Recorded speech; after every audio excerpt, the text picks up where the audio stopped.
Maganda ang sikat ng araw. Nang umagang yon, bagyang umiihip ang malamig na hangin. Tahimik kaming naglalakad ni Lolo Betong pauwi sa aming bahay. Kabaligtaran ng magandang panahon ang nararamdaman ko dahil may kaba sa aking dibdib. Napapitlag ako nang marinig ko ang boses ni Lolo na nasa tabi ko. Elio, wag mo kakalimutan yung sinabi sa'yo ng doktor, ha? Inumin mo yung gamot mo pagkatapos mo kumain. Abay, wag mo nang hintayin na ako pa magpapaalala sa'yo nun dahil makakalimutin na ako, matanda na ako. Iba na kasi talaga kapag nagkakainan. Huwag po kayong mag-alala, Lolo Betong. Hindi ko po makakalimutan yun. Kumusta na pala ang pakiramdam mo? Sa ngayon po, hindi naman na po sumasakit ang ulo ko. Abay, mabuti naman kung ganon. Pero alam mo, nagtataka talaga ako kung bakit walang nakitang mali ang doktor sa iyo. Kagabi halos mamatay ka na sa sobrang sakit ng ulo mo. Kaya nga po akala ko po talaga mamamatay na ako kagabi. Pakiramdam ko po, para po talagang binibiyak ang ulo ko sa sobrang sakit. Pero mabuti na lamang, walang nakitang hindi maganda ang doktor sa iyo. Nakakalungkot lang kung kailan malapit na ang 12 kaarawan mo ay saka ka pa nakaranas ng ganyan. Pero Lolo, maraming salamat po kasi pina-check up niyo po ako, ha. Saka, sorry na rin po. Aba, bakit ka naman nagsosorry sa akin? May kasalanan ka bang nagawa na hindi ko alam? Kasi po, Lolo, nabawasan po yung iniipon yung pera para pambili niyo po ng kalabaw. Mauudlot na naman po tuloy ang pagbili niyo ng kalabaw. Hindi po ba kailangan niyo po yun para hindi na po kayo nahihirapan sa pag-aararo sa taniman natin ng palay? Ay nako, batang ere, ano ka ba? Hindi mo kailangan humingi ng sorry sa akin. Ang mahalaga ay nalaman natin na wala tayong dapat na ikabahala sa pananakit ng ulo mo na yan. Saka maganda rin na nalaman natin kung ano ba talaga ang tamang gamot na kailangan mong inumin para hindi na tayo umaasa sa mga halamang gamot na para bang hindi naman tumatalab sa iyo. Saka makapaghihintay naman ang pagbili natin ng kalabaw, apo. Pero yung pananakit ng ulo mo ay hindi. Dapat maagapan yan. Bigla akong natahimik nang naalala ko ang nangyari sa akin kagabi. Sa gitna kasi ng pagtulog ko ay nagising ako dahil sa matinding pananakit ng ulo ko. Nung una ay inakala ko na gaya lang yon ng pagsakit ng ulo ko nung mga nakaraang araw na kaya ko pang tiisin. Naging normal na kasi sa akin ang pagsakit ng ulo ko dahil simula nang tumuntong ako sa edad na 11 ay palagi na yung nangyayari. Pero iba ang naging pagsakit ng ulo ko nung nakaraang gabi. Pakiramdam ko ay paulit-ulit yung pinupukpok ng martilyo na para bang may kung anong bagay ang nagwawala sa loob ng utak ko. Halos 1 oras na tumagal ang matinding pagsakit ng aking ulo. Kaya naman kinabukasan ay nagdesisyon na si Lolo Betong na ipa-check up ako sa doktor kahit pa mababawasan ang perang iniipon niya na pambili niya sana ng kalabaw. Nang nakarating na kami sa aming bahay ay nasa labas ang matalik kong kaibigan na si Dodong. Nakahiga siya sa duyan na nakasabit sa puno ng mangga. Agad kong nilapitan si Dodong habang si Lolo naman ay pumasok sa aming bahay. Saan kayo galing, Elio? Kanina pa ako naghihintay dito Aayain sana kitang maligo sa ilog ngayon Galing kami sa ospital ni Lolo Dodong Anong ginawa niyo ron? May sakit ba si Lolo Betong? Wala, Dodong. Ako may sakit. Hindi ba palaging sumasakit ang ulo ko? Kagabi kasi, sobrang sakit na talaga ng ulo ko. Kaya pinatignan na ako ni Lolo sa doktor. Ano sabi ng doktor sa'yo? Sabi niya, normal na pananakit lang daw ng ulo. Tapos, niresitahan niya ako ng gamot na kailangan kong inumin ng ilang araw. Napansin ko na biglang tumahimik ang kaibigan kong si Dodong. Titig na titig siya sa mukha ko habang bahagyang nakabukas ang bibig. Kaya naman, napakunot ang noo ko. Oh, Dodong, bakit ganyan ka makatingin sa akin? May dumi ba ako sa mukha? Nauntog ka ba, Elio? Ha? Hindi. Bakit mo naman naitanong yan? Kasi, para kang may dalawang bukol sa noo mo. Kinapa ko ang noo ko at may nakapanga ko na dalawang parang maliit na bukol doon.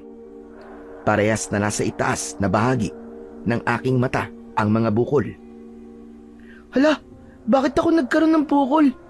Hindi naman ako nauntog. Saka hindi ko maalala na meron ako nito kanina nung nagpunta kami sa ospital. Baka naman nauntog ka nang hindi mo namamalayan. Pero hayaan mo na nga yan. Mawawala din naman siguro yan. Mabuti pa, pupunta na tayo sa ilog para makaligo na tayo doon. Nandun na ang iba natin mga kalaro ngayon, hinihintay na tayo.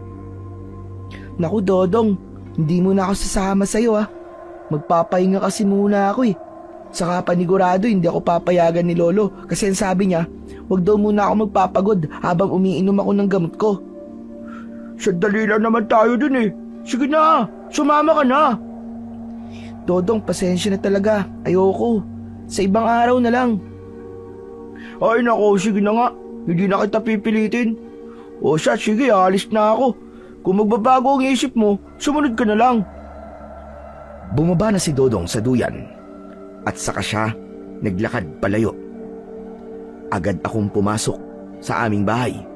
Nagawa sa sawali ang dingding at pawid naman ang bubong. Humarap ako sa maliit na salamin na nakasabit sa dingding. Tinignan ko ang bukol sa aking noo. Hindi ko alam, pero para bang bigla akong kinabahan. Dahil kapag tinignan ng maigi, ay talagang mapapansin yung dalawang bukol ko. Nagulat ako nang lumapit si Lolo Betong sa akin. Ano ba yan tinitignan mo dyan sa salamin, Elio? Lolo, ito pong dalawang bukol ko sa noo. Tignan niyo po Hindi po ba kanina wala naman po to?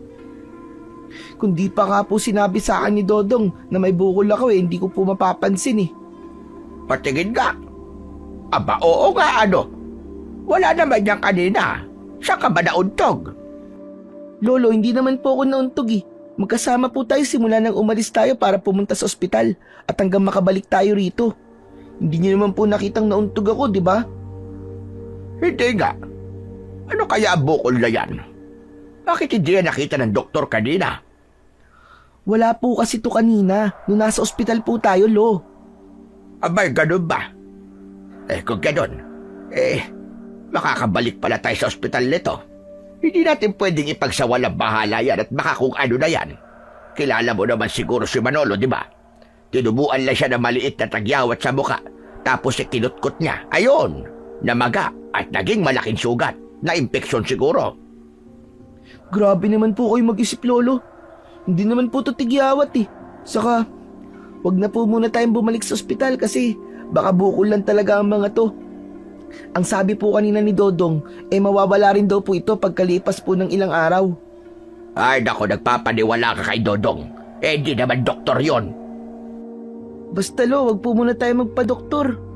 Kasi gastos na naman yun O sige, pagbibigyan mo na kita siya ngayon. Hindi mo na tayo babalik sa doktor. Pero kapag lumaki pa yan o lumala, aba, magpapatingin na ulit tayo sa doktor, ha? Nagkakaintindihan ba tayo? Opo, Lolo. Huwag po kayong mag-alala. Kasi kung sakali po na may maramdaman po akong kakaiba sa bukol na to, sasabihin ko po kagad sa inyo, Lo. Aasahan ko yan, Elio. Alam mo na ayokong nagilihim ka sa akin.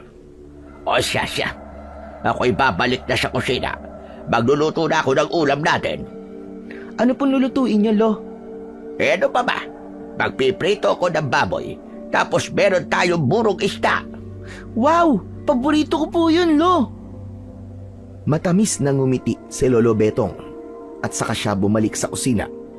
Maging ako ay napangiti na rin dahil sa mga ganong maliliit na bagay gaya ng pagluluto ni Lolo ng paborito kong pagkain ay nararamdaman ko na talagang mahal na mahal niya ako bilang kanyang apo kahit ang totoo ay hindi naman niya ako kadugo. Inampun lang kasi ako ni Lolo Betong nung sanggol pa lamang ako. Ayon sa kwento ni Lolo, isang hindi niya kilalang babae ang kumatok sa bahay niya isang gabi. May dalang sanggol ang babaeng yon at ako ang sanggol na yon. Nakiusap daw kay Lolo ang nanay ko na alagaan ako ng ilang araw dahil babalikan din daw niya ako. Dahil likas na mauwain at mabait si Lolo Betong, ay pumayag siya sa gusto ng babae. Kinuha ako ni Lolo sa nanay ko at pagkatapos ay nagmamadaling umalis yung babae.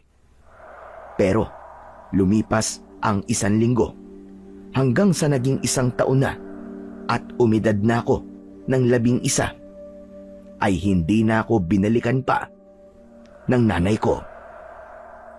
Kaya naman masasabi ko na kahit wala akong nanay at tatay, ay maswerte pa rin ako na meron akong Lolo Betong na mahal ako kahit ang totoo ay hindi naman niya ako kaano-ano.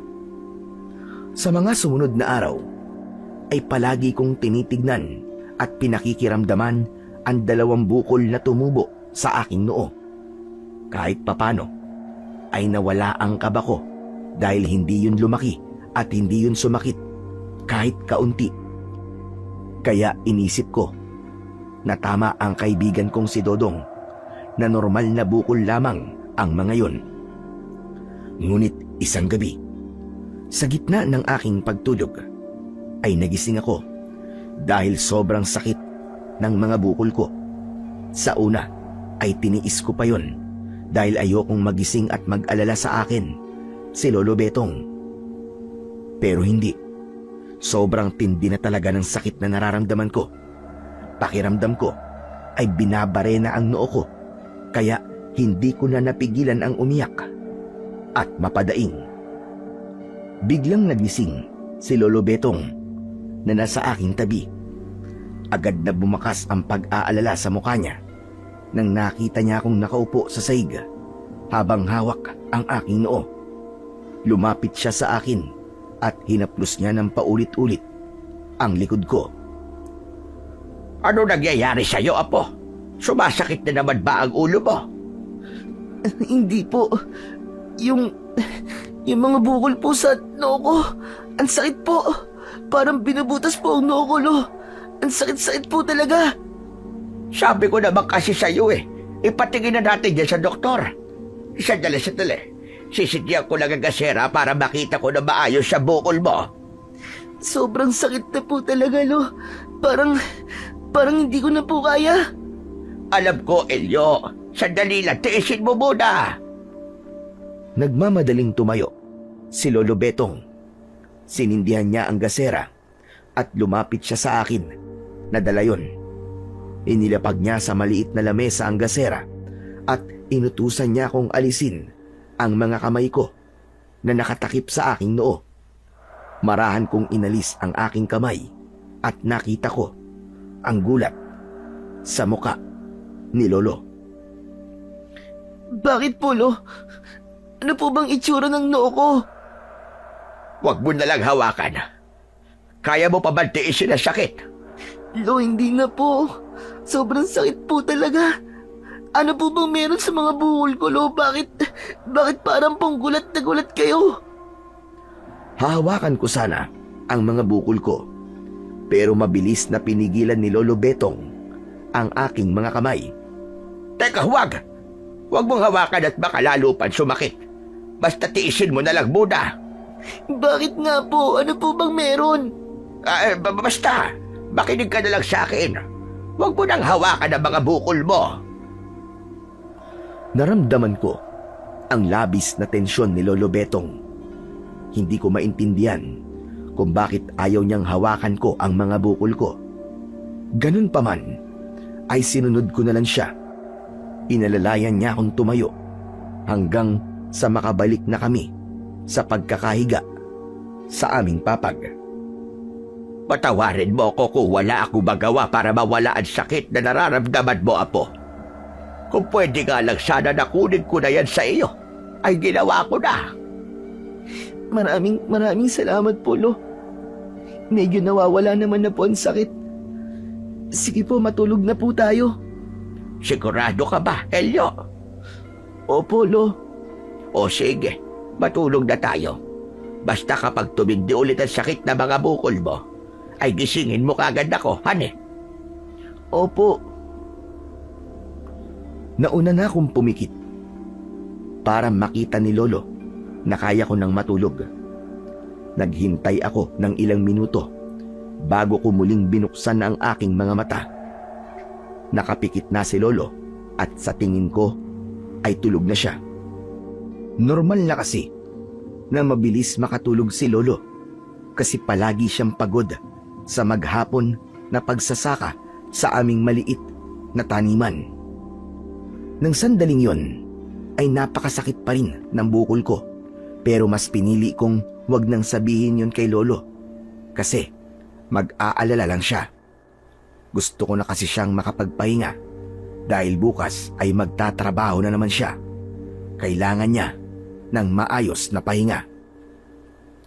Maya-maya pa ay pumikit na ulit ako at sa kabila ng sakit na nararamdaman ko ay pinilit ko pa rin na matulog. Kinabukasan ay nauna akong nagising. Natuwa ako kasi hindi na masakit ang mga bukol ko. Nagtungo ako sa aming batalan na nasa kusina upang doon ay magmumog. Pagkatapos kong magmumog, ay naisipan kong buksan ang pinto ng aming bahay. Ngunit nang napadaan ako sa salamin na nakasabit sa dingding, ay natigilan ako dahil may nahagip ang aking paningin sa refleksyon ko sa salamin. Nagmamadali akong lumapit sa salamin at napasinghap ako nang malaman ko na may parabang maliit na 2 sungay na umusbong sa aking noo. Ang pwesto ng sungay ay ang kinaroroonan ng aking mga bukol. Kulay itim ang mga sungay ko at sa tansya ko ay kalahating pulgada ang haba ng mga yon. Mariin kong ipinikit ang aking mga mata habang sinasampal ko ang aking sarili. Hindi to totoo. Hindi to totoo. Nananaginip lang ako. Panaginip lang ang lahat ng to. Paulit-ulit ko yung sinabi at makalipas ang ilang segundo ay nagdesisyon na akong tignan ulit ang aking sarili sa salamin. Umasa ako na wala na ang mga sungay ko o hindi kaya naman ay magigising na ako dahil naniniwala ako na panaginip lamang ang lahat ng yon. Pero sa pagmulat ko ay nagimbal ako dahil naroon pa rin ang mga sungay sa aking noo. Hindi ko na napigilan ang sarili kong sumigaw ng napakalakas. Narinig ko ang nagmamadaling pagbangon ni Lolo Betong mula sa maliit naming kwarto. Lumapit siya sa akin at maging siya ay nagulat nang nakita ang mga sungay ko. Lolo, tignan niyo po. Tinubuan po ako ng mga sungay. Diyos ko! Ano bang kababalaghan nito? Kaya po ba ayaw niyong hawakan ko ang bukol ko kagabi? Dahil nakita niyo na po ito? Oo, pero hindi pa yan ganyang kagabi. Bahagya pa lang na nakausbog ang mga yan. Lo, bakit po ako tinubuan ng sungay? Bakit po, Lo? Sabihin niyo po sa akin. Hindi ko rin alam, Apo. Kahit ako'y naguguluhan sa nangyayari sa iyo. Pero wag mong iisipin na sungay ang mga yan. Hindi sungay ang nasa noo mo. Pero kung hindi po ito sungay, Lo, ano po ito? Ano po itong tumubo sa akin na to? Para po akong batang demonyo dahil sa mga to. Panigurado po nakakatakutan po ako ng mga tao kapag nakita po nila ako, Lolo. Nagsimula na akong umiyak.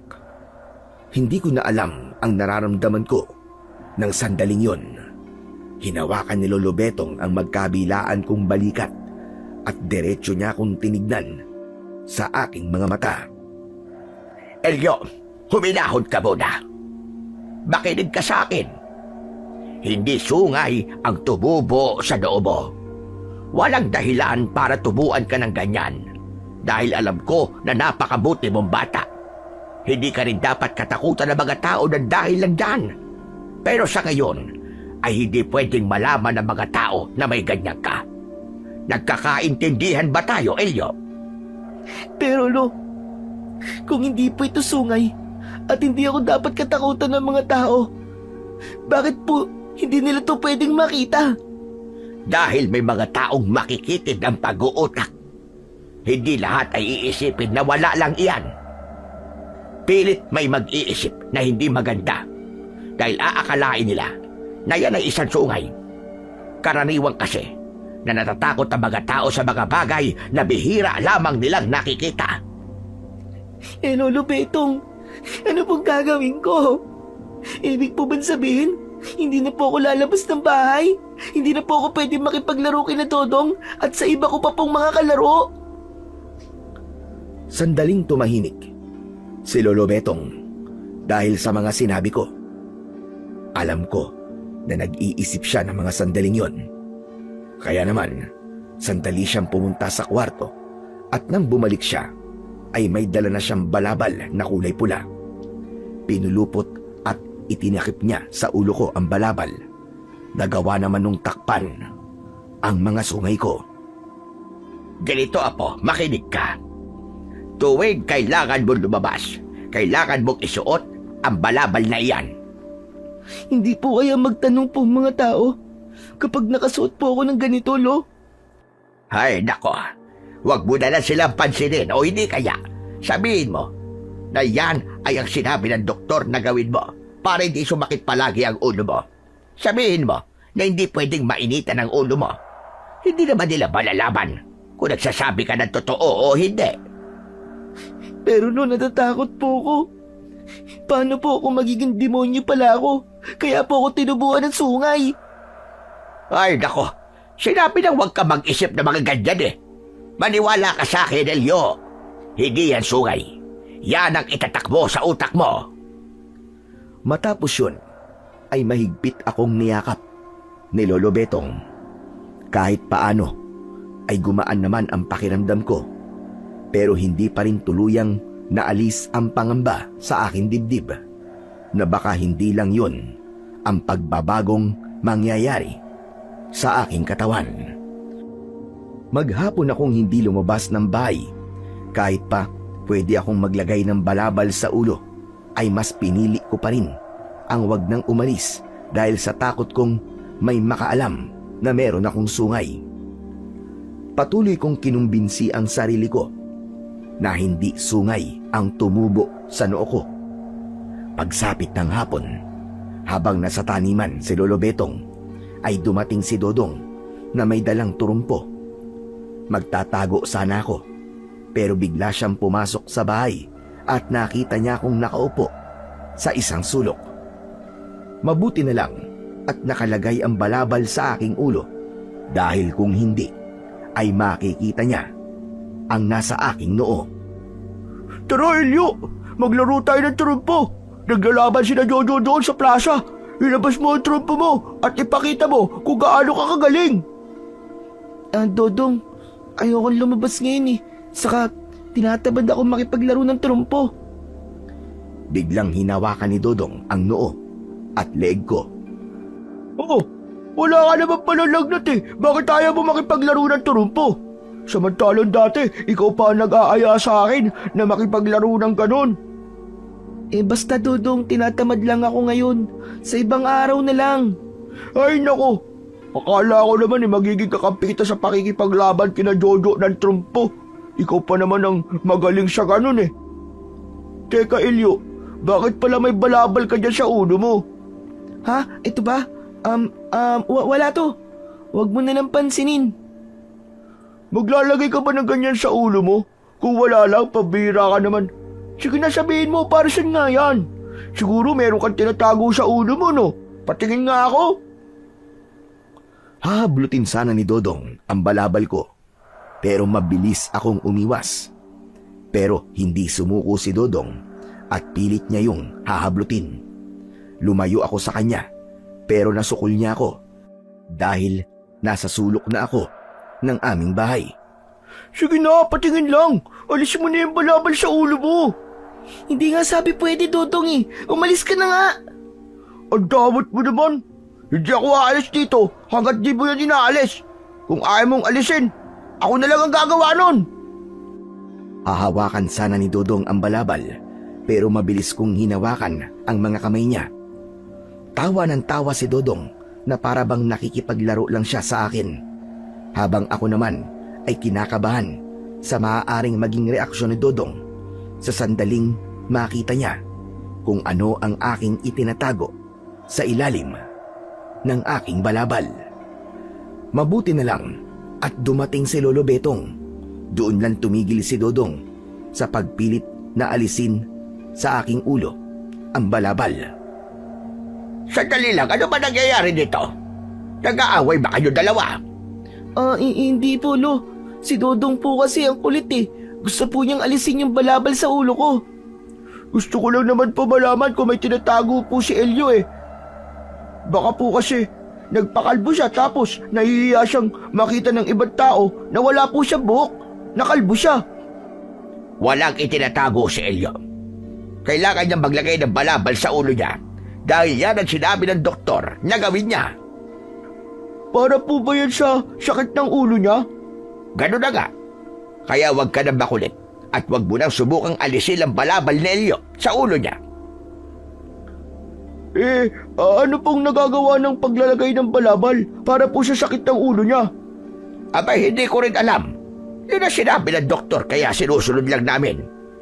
Ano nga pala ginagawa mo rito, ha, Dodong? Inaaya ko lang po na makipaglaro po si Elio ng turumpo doon po sa may plaza. Dodong, sa ibang araw na lamang kayo maglaro. Masakit pa ang ulo ng apo ko, kaya kailangan niya magpahinga. Ay, ganun po ba? Hindi naman po niya sinabi sa akin na masakit pala ang ulo niya. Sige po, Lolo Betong. Aalis na po ako. Elio, magpapagaling ka ha? Nang nakaalis na si Dodong, ay doon lang ako nakahinga ng maluwag. Isinarado na ni Lolo Betong ang pinto at saka ko lang inalis ang balabal na nakabalot sa aking ulo. Napayuko ako dahil kahit sa lolo ko ay nahihiya akong ipakita ang tila sungay sa aking noo. Salamat po dumating kayo, Lolo. Akala ko po talaga makikita na ni Dodong tong nasa noo ko eh. Ang daldal pa naman nun. Paniguradong ikikwento niya sa kung sino-sino ang makikita niya sa akin. Hayaan mo na siya. Ang importante ay wala naman siyang nakita. Pero sa susunod, huwag kang papayag na maalis siyang balabal mo, lalo na kapag may ibang tao. Kasi po, matatakot po sila sa akin. Yung totoo, oo, maaaring katakutan ka. Gaya nga ng sinabi ko, baka kung ano pa ang isipin ng mga tao. Pero huwag kang mag-alala, dahil hahanap tayo ng lunas para mawala yung nasa noo mo. Ano po kaya kung putulin na lang po natin to? Lagariin na lang po natin, Lolo. Ano ka ba? Delikado naman ang naiisip mo, Apo.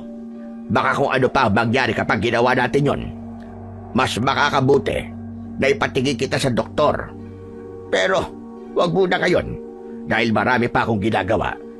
Siguro sa mga susunod na araw, babalik tayo sa ospital. Doon na tinapos ni Lolo Betong ang aming pag-uusap. Nagtungo siya sa banyo upang maglinis ng katawan. Naiwan ako sa aming maliit na sala na nag-iisip kung dapat ba akong kabahan sa bagay na tumubo sa aking noo. Makalipas ang 2 araw ay bumalik kami ni Lolo Betong sa ospital. Umalis kami ng bahay na may nakasuot na balabal sa aking ulo. Maging ang doktor ay nagulat nang nakita niya ang tila sungay sa aking noo. In-x-ray niya ang aking ulo At doon namin nalaman na nakadikit sa aking bungo ang bagay na yun. Wala rin kaming nakuwang kasagutan sa doktor kung ano nga ba talaga ang bagay na tumubo sa aking noo. Nang nakauwi na kami ni Lolo sa bahay, ay saka ko lang inalis ang balabal sa aking ulo. Sayang lang po ang punta natin sa doktor, Lolo Betong. Hindi kasi natin nalaman kung ano ba tong tumubo sa akin eh. Tapos, hindi rin niya alam kung anong kailangan gawin dito. Kahit gamot, wala siya naibigay. Kaya nga eh. Pero huwag kang mag-alala, Apo. Sigurado ko na may paraan para mawala yan. Basta't palagi ka lamang magdasal sa ating Panginoon. Saka, huwag mo na muna yang isipin. Sa darating na Sabado, ay kaarawan mo na pala. At alam mo naman na tuwing kaarawan mo ay naghahanda tayo at nag-iimbita ng mga kaibigan mo, hindi ba? Yun muna ang isipin mo sa kayon. Lo, ano kaya kung wag na muna tayo maganda? Ang laki na po kasi ng gastos natin sa pagpapatingin ko po sa doktor eh. Ano ka ba naman, Apo? Nakasanayan na natin na gawin yun tuwing kaarawan mo. Kahit simpleng handa lang basta mairaos lang natin ang kaarawan mo, ayos na yon. Saka, 12 taon ka na. At ang ganong edad ay dapat merong selebrasyon. Alam mo kasi, Apo, nung bata pa ako, ay hindi ko naranasan na maghanda at magkaroon ng selebrasyon tuwing sumasapit ang aking kaarawan. Sobrang hirap kasi na buhay namin doon. Kaya ipinaparanas ko sa iyo ang mga bagay na hindi ko naranasan nung bata pa ako. Maraming salamat po, Lolo Betong. Pero kinakabahan po kasi ako eh. Baka po kasi makita ng mga kaibigan ko. Ito pong nasa noo ko. Hindi nila yan makikita. Basta't hindi mo aalisin ang balabal mo. Huwag ka na mag-isip ng kung ano-ano. Basta, tuloy ang selebrasyon na kaarawan mo. Nagtabi na ako ng pera para roon. Kahit ayoko na sana munang magkaroon ng selebrasyon sa paparating kong birthday, ay naisipan ko na wag nang kontrahin si Lolo Betong sa gusto niyang gawin. Napagtanto ko na kasiyahan nga pala niya ang maghanda tuwing kaarawan ko. Talagang hindi muna siya nagtatrabaho kapag birthday ko at inuubos niya ang buong araw niya sa pagluluto ng mga pagkain na ipapakain namin sa mga kaibigan ko. Nagtiwala na lang ako kay Lolo at inisip ko na walang masamang mangyayari sa aking kaarawan at gaya ng mga nakalipas kong birthday ay magiging masaya ang araw na yon. Hanggang sa sumapit na nga ang araw ng aking kaarawan. Nang nagising ako ay wala na si Lolo Betong sa aking tabi. Alam ko na abala na siya sa paghanda ng mga pagkaing lulutuin niya para sa espesyal na araw na yon. Nang lumabas ako sa kwarto ay hindi nga ako nagkamali dahil nasa kusina na si Lolo Betong at naghihiwa ng mga karne at gulay. Tumingin si Lolo sa akin at binati niya ako ng maligayang kaarawan. Nagtaka ako nang biglang nawala ang ngiti niya.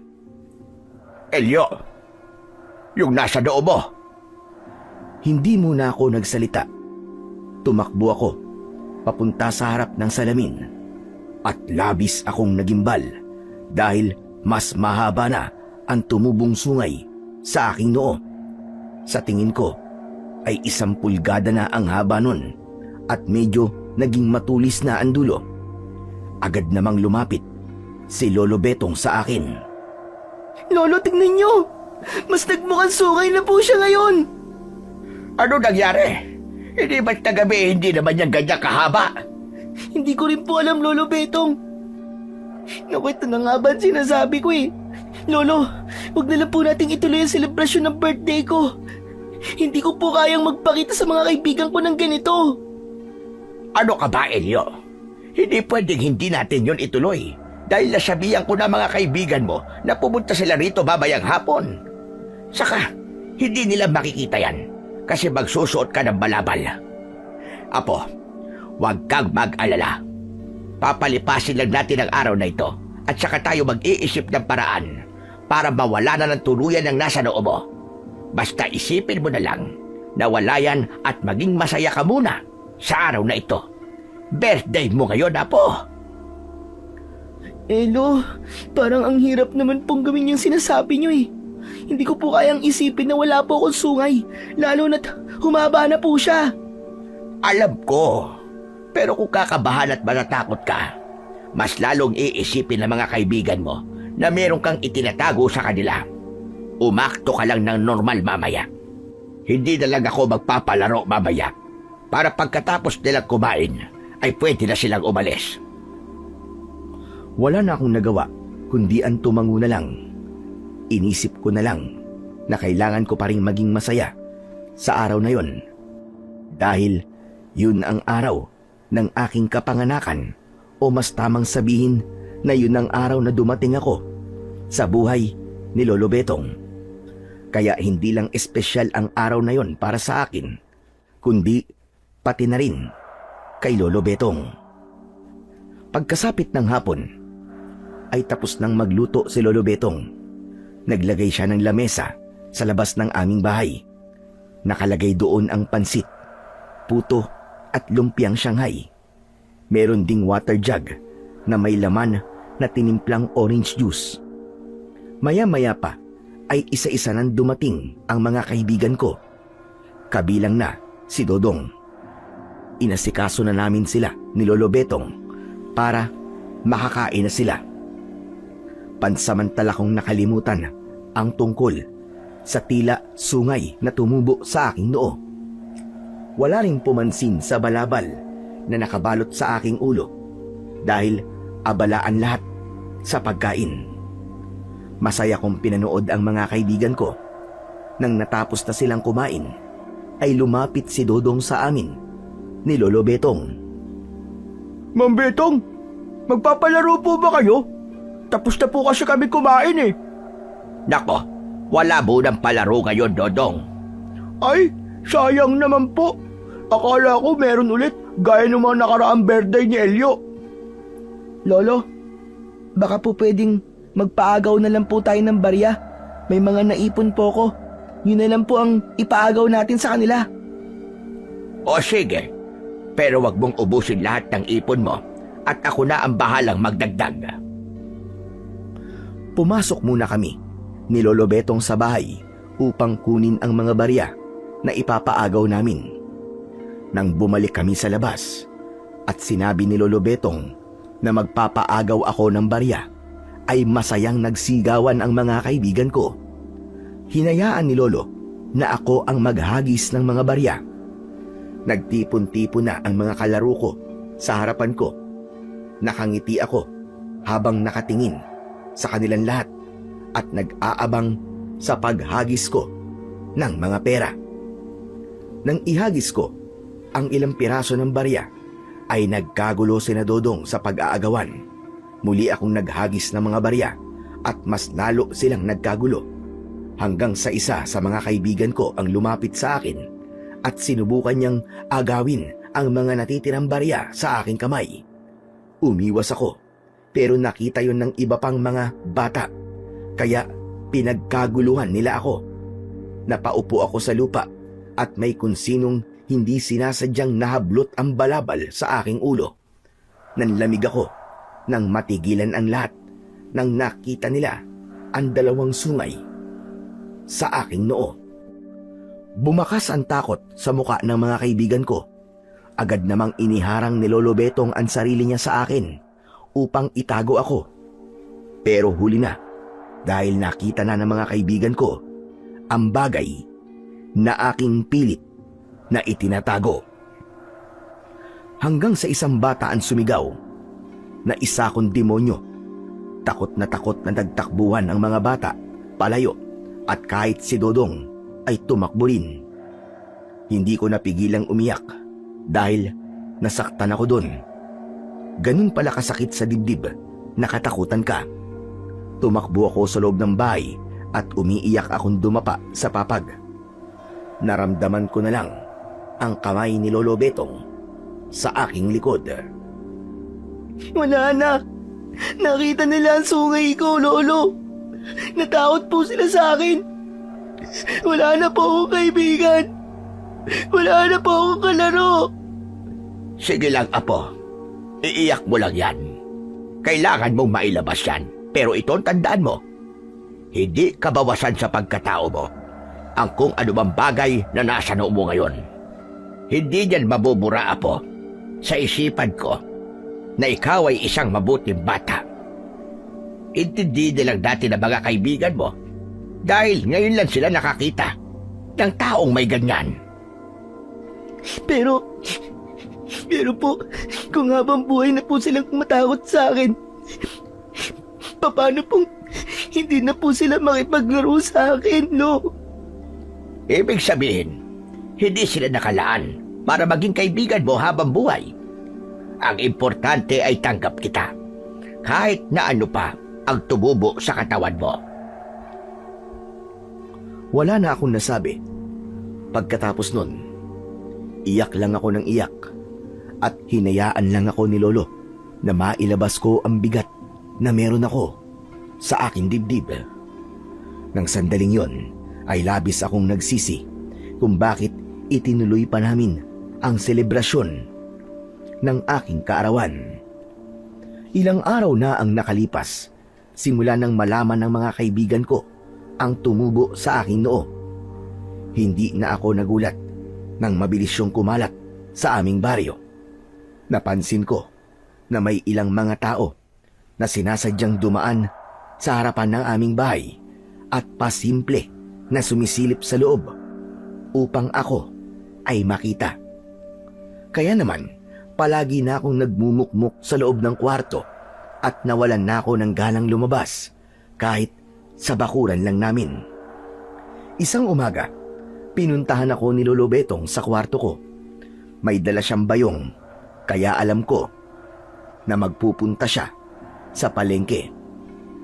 Elio, Apo, tumayo ka riyan at samahan mo akong mamili sa palengke. Pwede po bang kayo na lang, Lolo Betong? Hindi ko pa po kasi kayang lumabas eh. Alam niyo naman po na alam na po ng lahat ang tungkol dito sa sungay ko. Naririnig ko po na sinasabi nilang demonyo daw ako. Ay, naku, bata ka. Huwag mong intindihin na sinasabi ng mga taong may makikitig na pag-uutak at mapanghusgang dila. Halika na, sumama ka sa akin. Kapag palagi ka nandito sa loob ng bahay, ay mas lalong iisipin ng mga tao na meron kang itinatago. Nakuha ko ang punto ni Lolo Betong. Kaya naman, sinunod ko na lang siya. Tumayo na ako mula sa pagkakahiga.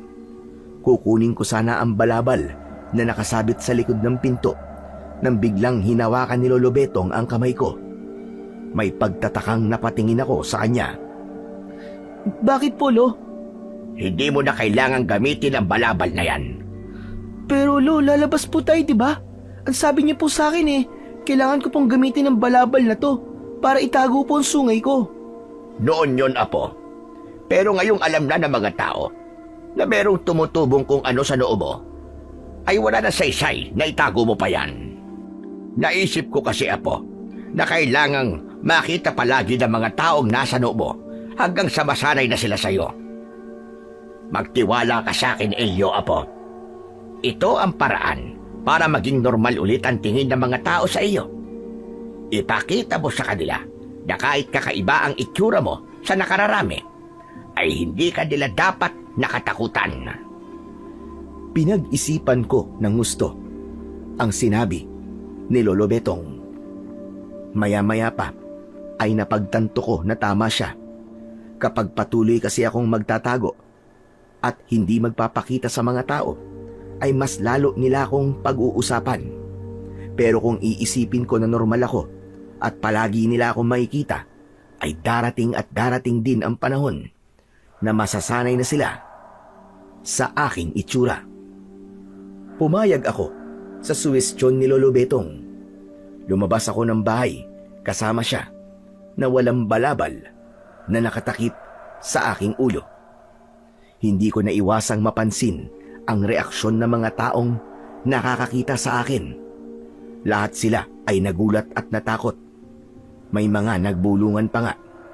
Paulit-ulit na ipinaalala sa akin ni Lolo na huwag kong pansinin ang mga taong yon. Mas lalong tumindi ang bulungan ng mga tao pagdating namin sa palengke. Halos mangliit na ako ng sandaling yon. Kung pwede nga lang na magpalamon na lang ako sa lupa, ay ginawa ko na. Lolo Betong, umuwi na po tayo. Ano ka ba naman? Kakarating pa lang natin tapos gusto mo nang umuwi. Hindi pa nga tayo nakakabili ng kahit sibuyas o bawang man lang. Kasi Lolo Betong, nahihiya na po ako eh. Pinagtitinginan po ako ng mga tao. Hindi ba sabi ko sa iyo ay huwag mo silang pansinin?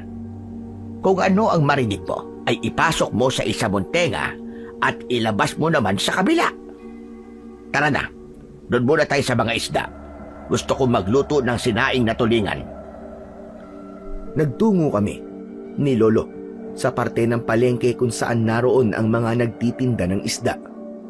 Habang pumipili si Lolo ng tulingan, ay napansin ko na titig sa akin yung tindera.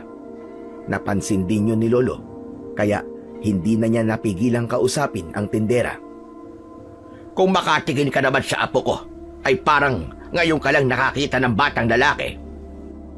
Humingi naman ng pasensya ang tindera at sinabi nito na agaw pansin daw kasi ang aking itsura at anito ay ako raw pala ang sinasabing bata na may sungay ng isang demonyo. Maaaring ang sungay ang nasa noo ng apo ko, pero hindi yan sungay ng demonyo. Pwede bang magdahan-dahan ka sa pagsasalita mo? Baka nakakalimutan mong bata ang tinatawag mo may sungay ng demonyo. May anak ka naman siguro, hindi ba? Paano kung isa sa mga anak mo ang magkaroon ng ganyan sungay? Ano ang mararamdaman mo kapag sinabihan kong may sungay ng demonyo ang anak mo? Tumahimik ang tindera at halata na napahiya iyon.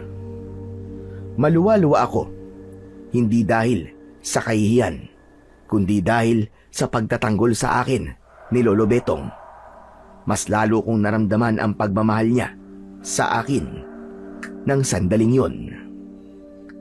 Matapos naming mamili sa palengke, ay umuwi na kami sa bahay. Tinulungan ko si Lolo na ayusin sa kusina ang mga pinamili namin. Kumusta ang pakiramdam mo sa paglabas natin, apo? Nahihiya pa rin po ako, Lolo Betong. Hindi ko po kasi maiwasan na hindi marinig yung mga sinasabi nila tungkol po sa sungay ko. Saka yung iba po, kahit wala po silang sinasabi, pero iba po ang tingin nila sa akin eh. Sa simula, ganyan naman talaga, apo. Pero kapag tumagal, ay masasanay ka na at masasanay na rin ang mga tao sa iyo. Hanggang sa dumating ang panahon na hindi na magiging bago sa kanila ang itsura mo. Isa pa, huwag kang mag-alala. Magtatanong-tanong ako sa mga kakilala kong albularyo at baka naman alam nila kung paano mawawala yung nasa noo mo.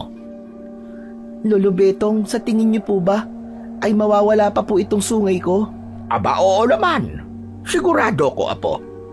Kaya huwag kang masyadong nag-iisip ng kung ano-ano. Pero sa totoo lang po, nagtataka po talaga ako eh kung bakit po ako tinubuan ng sungay. Hindi ko po tuloy maiwasang isipin na baka meron po akong nagawang kasalanan kaya pinaparusahan po ako ng Diyos. Ano ka ba? Huwag ka magsalita ng ganyan, Elio. Mula noong sanggol ka hanggang ngayon, ay ako na ang kasama mo. Kilalang kilala kita at ako ang makapagsasabi kung gaano ka kabait na bata. Hindi ka pinaparusahan ng ating Panginoong Diyos, apo. May dahilan kung bakit nangyari yan sa iyo. At malakas ang paniniwala ko na maganda ang dahilan yon. Sa ngayon, ay hindi pa natin alam kung bakit ka tinubuan ng sungay. Pero maniwala ka sa akin na may magandang dahilan ang lahat ng nangyayari sa iyo ngayon. Sa sinabing yon ni Lolo Betong, ay naging magaan ang pakiramdam ko. Tumagos kasi sa puso ko ang bawat salitang kanyang binitiwan. Naputol ang pag-uusap namin Nang marinig namin ang boses ni Dodong sa labas ng bahay, tinawag niya ako. Nang tumango si Lolo, ay lumabas ako ng bahay para harapin ang kaibigan ko na si Dodong. Napansin ko na bahagyang nakayuko si Dodong na para bang nahihiya sa akin. Anong ginagawa mo rito, Dodong? Akala ko ba natatakot ka sa akin? Hindi ba isa ka sa mga tumakbo nung nakita niyong may sungay ako nung birthday ko? Sorry Elio, kung tumakbo ako noon. Nadala lang kasi ako sa takot at sigawan ng mga kaibigan natin Pero promise, hindi naman talaga ako natakot sa'yo Nagulat lang talaga ako kasi hindi ko akalain na yan pala ang itinatago mo sa balabal mo. O ngayon, alam mo na may sungay ako. Makikipagkaibigan ka pa rin ba sa akin? Oo naman, no? Kaya nga ako nandito kasi magsusorry ako sa'yo ngayon Ngayon lang talaga ako nagkaroon ng lakas ng loob na kausapin ka. Sorry talaga, Elio Sorry kung isa ako sa tumakbo nung nakita namin ang sungay mo. Okay na yun. Pinapatawad na kita, Dodong. Masaya ako na kahit may sungay ako, ay kaibigan pa rin ang tingin mo sa akin. Salamat Siyempre naman, ikaw ang partner ko sa paglaro ng trumpo Kapag ikaw kasi ang kakampi ko, paniguradong panalo tayo. Yun lang pala ang dahilan kaya gusto mo ako maging kaibigan Ikaw talaga. Hindi, biro lang yun. Baka naman seryosohin mo sinabi ko Pero, bakit ka pala nagkaroon ng sungay, Elio? Hindi ba yan yung bukol mo dati? Oo, Dodong, tama ka. Ito nga yun. Yung akala natin dati na simpleng bukol lang, pero tinubuan pala ako ng sungay. Hindi rin naman alam ni Lolo Betong kung bakit ako nagkaroon ng ganito. Kahit kami nga, nagtataka Pero sabi ng mga tao, anak ka raw kasi ng demonyo. Alam kasi nila na ampung ka lang ni Mang Betong at walang nakakaalam kung sino talaga ang mga magulang mo. Sinabi ko na sa'yo kesa marinig mo pa sa iba. Hindi ako naniniwala sa sinasabi nila. Kahit na anong sabihin nila, ay wala na akong pakialam. Kay Lolo lang ako maniniwala.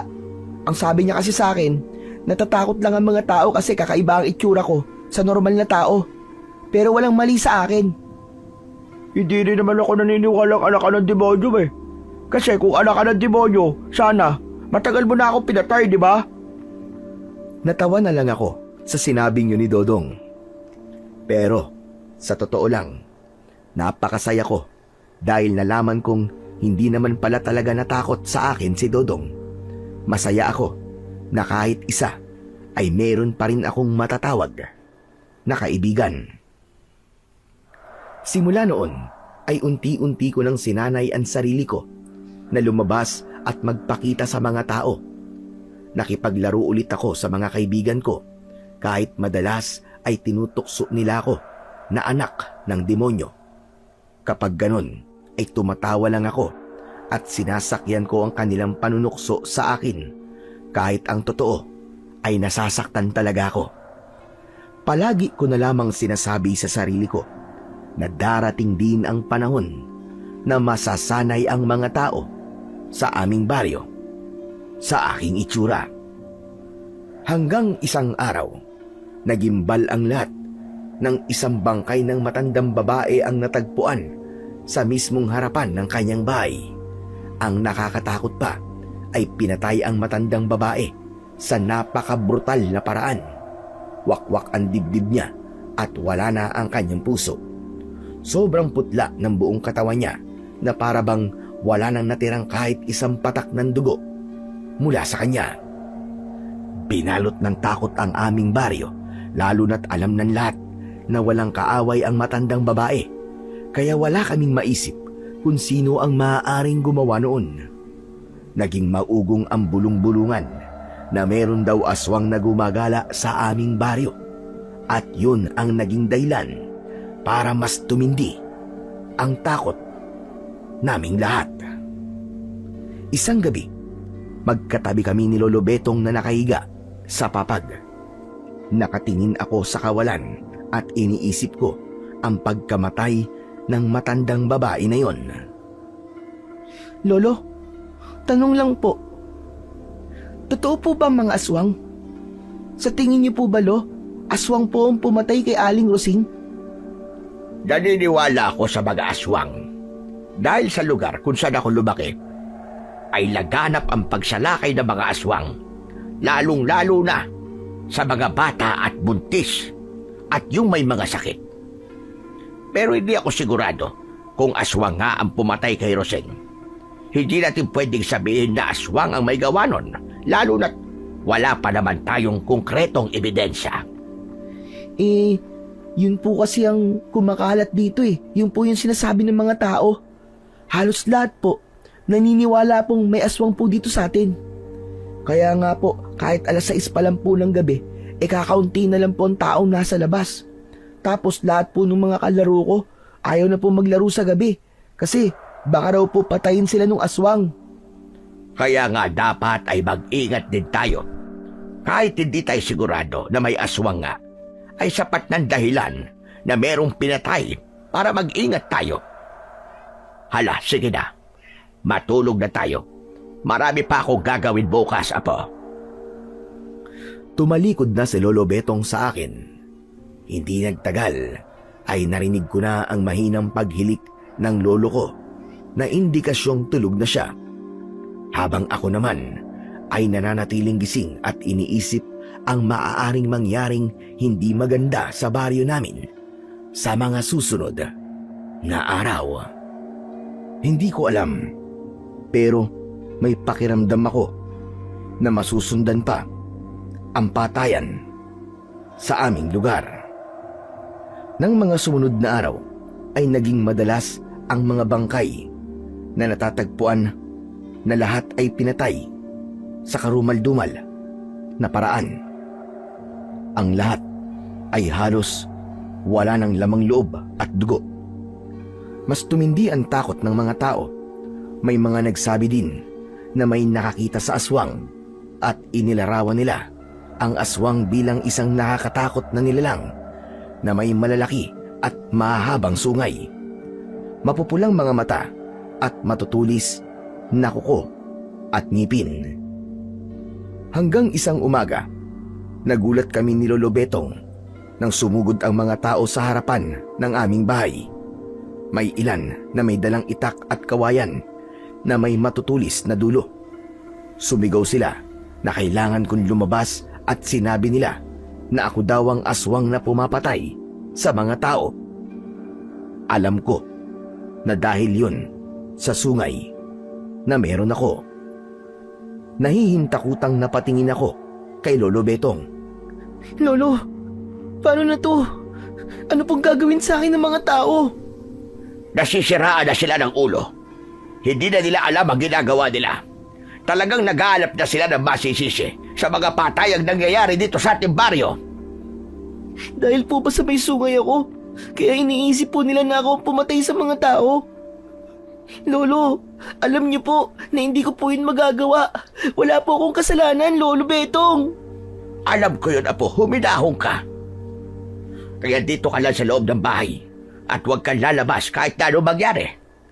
Ako ang haharap sa kanila. Pero Lo, sandali lang. Baka po kung anong gawin po nila sa inyo. Dito na lang din po kayo. Huwag na po kayong lumabas, Lolo Betong. Hindi, Apo. Kailangan ko gawin ito. Kailangan ko silang hanapin. Dahil paniguradong hindi sila aalis hanggat hindi ko sila nilalabas. Huwag kang mag-alala. Walang masamang mangyayari sa akin. Lalo na sa'yo. Hindi naman ako makikipag-away sa kanila. Kakausapin ko lamang sila at liliwanagin ko na wala kang kinalaman sa mga patayang nangyayari dito. Wala na akong nagawa nang lumapit na si Lolo Betong sa pinto at binuksan niya yon. Napasiksik ako sa isang sulok ng bahay at mas lalo akong natakot nang mas lumakas ang sigawan ng mga tao nang lumabas na si Lolo Betong. Nagdasal ako na sana ay walang mangyaring masama kay Lolo at wag sana siyang saktan ng mga tao. Hanggang sa narinig ko ang boses ni Kapitan Edwin na siyang namumuno sa aming baryo. Nasaan na ang apo-apuhan mo, Mang Betong? Iharap mo sa amin, Selyo! At anong kailangan nyo sa kanya, Kapitan? Bakit kayo nagtitipon dito? At may dala pa kayo mga itak at sibat. Isang bata lamang ang gusto nyo makaharap. Pero napakarami nyo. At may mga sandata pa kayo. Dahil mabuti na sigurado. Mas mabuti na ang handa kami kaysa kami mapahamak. Hindi isang normal na bata, Celio. Dahil ba sa bigla siyang tinubuan ng sungay, ganun ba? Yun lang ang kakaiba sa kanya. Pero bukod doon, ay masasabi ko na isa pa rin siyang normal na bata. Anong normal? May normal ba na nagagawang pumatay sa hindi makataong paraan, ha, Mang Betong? Naiintindihan namin kung bakit pinoprotektahan mo si Elio. Pero ginagawa namin ito para sa kaligtasan nating lahat. Si Elio ang aswang na pumapatay dito sa baryo. Kaya ilabas mo siya dahil kailangan niya managot sa mga kasalanang nagawa niya. Alam namin na inampun mo lang si Elio. Hindi natin alam kung ano ang pinagbulan niya.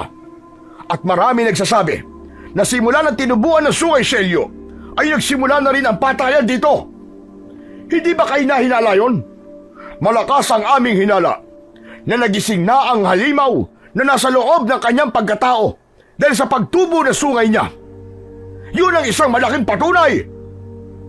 May ebidensya ba kayo na magpapatunay na ang apo ko nga ang gumawa ng mga pagpatay? Sige nga. Meron bang nakakita sa kanya ni isa sa inyo na siya talaga ang pumapatay sa mga tao? Hindi na namin kailangan pa ng matibay na ebidensya. May nagsasabi na may mahabang sungay ang aswang na kagaya ng sa apo mo. Malamang sa umaga ay maikli lang ang sungay ni Elio, pero tuwing gabi ay humahaba yon at saka siya magbabago ng anyo bilang isang ganap na aswang. Kaya kung mahal mo ang baryo natin, Mang Betong, isuko mo na sa amin si Elio. Ilabas mo siya dahil kung hindi, kami mismo ang papasok sa bahay nyo para kunin siya na sapilitan. Hindi nyo maaaring gawin yan, Edwin. Wala kayong karapatan na pumasok sa bahay ng may bahay. Lamang sa batas ang naisip nyong gawin. At pwede ko kayong idemanda. Magdemanda ka hanggang gusto mo. Pero hindi mo kami mapipigilan sa gusto namin gawin.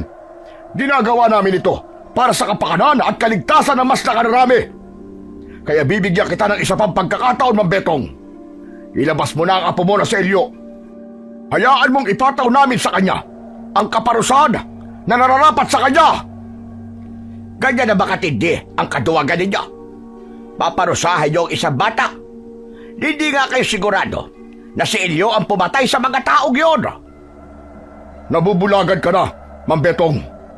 Malamang ay ginamitan ka na ng itim na kapangyarihan ni Elio para protektahan mo siya. Natatawa ko sa mga sinasabi mo, Kapitan Edwin. Sagun pa lang si Elio ay kasama ko na siya. Ako ang makapagsasabi na hindi siya isang aswang at ang sungay na tumubo sa kanya ay hindi dahil sa isa siyang aswang. Kung ganun, ipaliwanag mo nga sa aming lahat kung bakit siya tinubuan ng sungay. Sige, makikinig kami. Hindi nakasagot si Lolo Betong sa tanong na yon ni Kapitan Edwin. Nang sandaling yon ay naiiyak at nanginginig na ako dahil sa sobrang takot. Hindi lang ako natatakot para sa sarili ko, kundi maging sa pwedeng gawin ng mga tao kay Lolo Betong kapag nagmatigas siya. O ano? Sige, Mang Betong. Bakit bigla ka natahimik? Hindi ba? Tama kami na hindi mo kayang ipaliwanag sa amin kung bakit nagkaroon ng sungay si Elio. Hindi mo kayang patunayan sa aming lahat na wala kaming dapat na ikatakot sa apo mong ampon na hindi mo din alam kung saan nagmula. Hindi ko na gusto lumalabas sa bunganga mo, Edwin. Tama ka. Hindi ko nga alam kung saan nanggaling si Elio. Hindi ko rin alam kung bakit siya biglang tinubuan ng sungay. Pero isang bagay lamang ang sigurado ko, at yun ay ang hindi siya ang dapat nating katakutan. Hindi si Elio ang pumatay ng mga tao sa baryong ito. Hanapin niyo ang totoong salarin, at siya ang pag-initan ninyo. Hindi na namin kailangang hanapin dahil nahanap na namin siya. At yun ay walang iba kundi si Elio. Tama na! Umalis na kayo. Hindi niyo makukuha ang apo ko. Kailangan niyo muna magpakita sa akin ng matibay na ebidensya na siya nga ang may kagagawa na ng mga nangyaring pagpatay. At kung mapapatunayan niyo sa akin na mali ako mismo ang magsusuko sa kanya sa inyo. Talagang ang nagbubulag-bulagan ka na. Mukhang tama nga ang aking hinala na nasa ilalim ka na ng itim na kapangyarihan ni Elio. Kailangan mo magising sa katotohanan, Betong. Kayo ang dapat na magising sa katotohanan, Kapitan. Umalis na kayo dahil wala kayo mapapala rito. Hindi kami aalis nang hindi kasama si Elio. Pwes, humanda kayong abutin dito ng ilang araw dahil hindi ko ibibigay sa inyo ang apo ko kahit na ano ang mangyari. Talaga't sinasagad mo ang pasensya ko, Mang Betong. Hanggat maaari, ay ayoko sanang gumamit ng dahas. Pero pinipilit mo ko na gawin yon. Sige mga kababayan, pasukin niyo ang bahay ni Mang Betong. Kunin niyo ang batang aswang! Tumindi ang takot ko sa narinig ko mula kay Kapitan Edwin. Hindi ko na alam kung ano ang dapat kong gawin. Hindi kayo pwedeng pumasok sa pamamahay ko nang hindi ko pinahihintulutan. Umalis na kayo at hayaan nyo lang apo ko. Wala siyang ginagawang mali. Sige, huwag niyong pansinin ang sinasabi ni Mang Betong. Nandito tayo para panagutin ang punot dulo ng kaguluhan at kamatayan sa ating baryo. Sige mga kasama, kunin niyo si Elio! Nakita ko na iniharang ni Lolo Betong ang sarili niya sa pintuan. Kahit nakatalikod siya sa gawi ko, ay naramdaman ko ang matindi niyang determinasyon na protektahan ako. Sige, subukan nyo. Kailangan nyo muna dumaan sa ibabaw ng bangkay ko bago nyo makuha si Elio. Sabay-sabay na sumigaw ang mga tao. Narinig ko ang mga yabag na papalapit sa aming bahay hanggang sa nagpumilit ng pumasok ang mga tao. Kahit mag-isa, ay hindi natinag si Lolo Betong. Pinagtulakan na siya ng mga tao para mawala siya sa pagkakaharang niya sa pinto. Pero naging mahigpit ang pagkakakapit ni Lolo sa gilid ng pintuan. Napatayo na ako sa labis na pag-aalala. Natakot na ako na baka kapag tumagal ang eksenang yun ay kung ano pang mangyari kay Lolo Betong. Nakita ko ang galit sa mukha ng mga tao nang nakita nila ako. Kumawala na ang luhang kanina ko pa pinipigilan. Tama na po! Tama na po! Tumigil na po kayo! Huwag niyo po sasaktan ang lolo ko! Tama na! Sasama na lang po ako sa inyo! Tama na po! Manahimik ka, Elio. Hindi ka sasama sa kanila, apo. Wala kang kasalanan. Tumakas ka na. Bilisan mo, apo! Ngunit hindi ko sinunod si Lolo Betong. Nang sandaling yun, ay mas naisip ko ang kaligtasan ni Lolo Betong kesa sa aking sarili. Umiiyak akong lumapit sa may pintuan kung saan nakaharang si Lolo. Ngunit bago pa ako makalapit doon, ay tuluyang natumba na si Lolo Betong at nadaganan siya ng mga tao. Lolo Betong! Tutulungan ko sana si Lolo, pero mabilis akong hinawakan ng ilang kalalakihan sa aking mga braso. Hinila nila ako palabas ng aming kubo na para bang isa akong nakakatakot na kriminal. Nang nailabas na nila ako, ay iniharap nila ako kay Kapitan Edwin. Pilit kong nilingon si Lolo. Tatayo sana siya para lapitan ako, pero pinigilan siya ng dalawang lalaki. Maging siya ay hawak rin sa magkabilaan niyang braso. Bitiwan niyo ang apo ko. Huwag niyo siyang sasaktan. Ibalik niyo siya sa akin. Wala siyang ginagawang masama. Maniwala kayo. Ayos lang po ako, Lolo! Huwag po kayo mag-alala sa akin! Isang pilit ng ngiti ang pinakawalan ko para isipin ni Lolo na hindi ako natatakot. Pero sa loob-loob ko ay sobra na akong natatakot dahil wala akong alam sa kung ano ang gagawin sa akin ng mga tao. Humarap ako kay Kapitan Edwin nang narinig ko ang pagsasalita niya. Ngayon, magbabayad ka na sa mga kasalanang ginawa mo.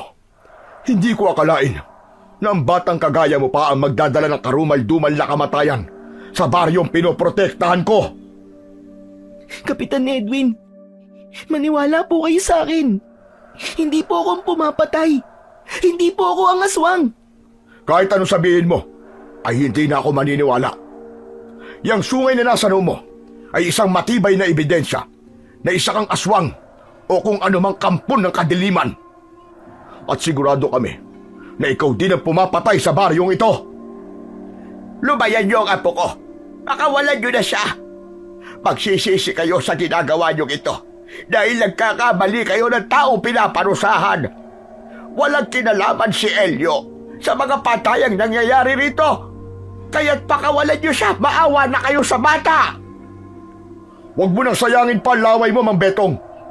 Kahit ano sabihin mo, ay hindi na namin pakakawalan si Elio. Kailangan niyang magbayad sa mga kasalanang nagawa niya. Sige, kayo! Dalhin niyo na sa plaza si Elio. Siguraduhin niyo na hindi yan makakawala. Dahil kapag nakawala pa yan, ay paniguradong gaganti at gagantihan. At baka mas marami pa ang patayin ng batang yan. Mga walang hiya kayo. Wala naman talaga kayong magawa sa buhay. At pati inosente bata ay sisisihin nyo sa isang bagay na wala naman siyang kinalaman. Sabihin mo yan sa pamilya ng mga pinatay ng apo mong aswang. Ilagay mo ang sarili mo sa posisyon nila. Kailangan may managot sa mga patayang nangyayari. At malinaw na sa inyo ang may kagagawa nun. Nagsimula na akong hilahin ng mga lalaki palayo sa aming bahay. Halos madurog ang puso ko nang narinig ko ang malakas na pagpalahaw ni Lolo Betong. Buong buhay ko ay noon ko lang siya narinig na umiyak ng ganun. Hindi ko na siya tinignan pa dahil mas lalo lamang akong masasaktan. Hindi na ako pumalagpa o nanlaban at hinayaan ko na lamang na ilayo ako ng mga lalaki sa bahay namin. Dinala ako ng mga lalaki sa plaza. Meron doong nakahandang kulungan na gawa sa kawayan. Ipinasok ako ron ng mga lalaki na parabang isa akong mabangis na hayop na kailangan ikulong.